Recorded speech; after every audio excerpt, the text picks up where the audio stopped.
может быть, в храмах больших молятся Господу Богу старушки о детях и внуках своих. Боже, храни Ты наших детей. Боже, храни от грешных путей. Души,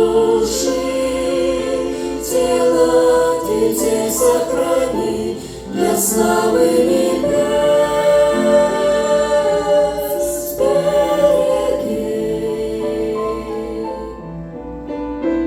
Вечером поздним за дверью закрытой молятся Богу отцы.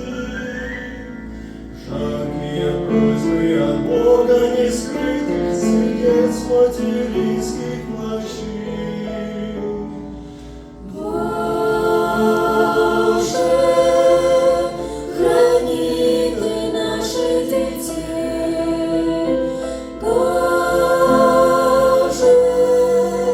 храни от грешных путей. Души, тела детей сохрани для славы небес.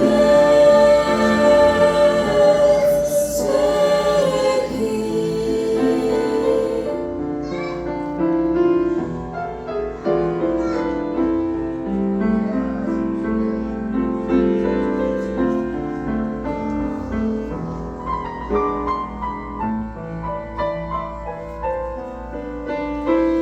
Мы одного только просим у Бога, этого только хотим, чтоб наши дети избрали дорогу, ведущую к целям святым. Боже, храни Ты наших детей. Боже,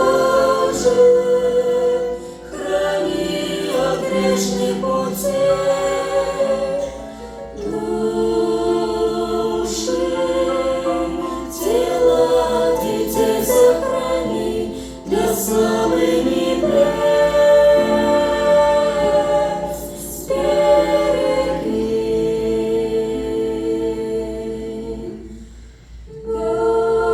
Боже, храни Ты наших детей. Боже,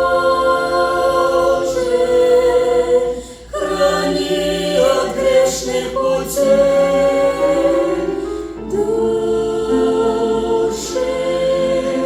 тела детей сохрани для славы небес.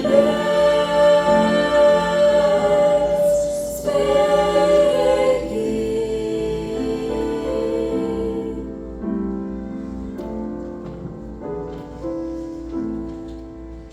Я попрошу церковь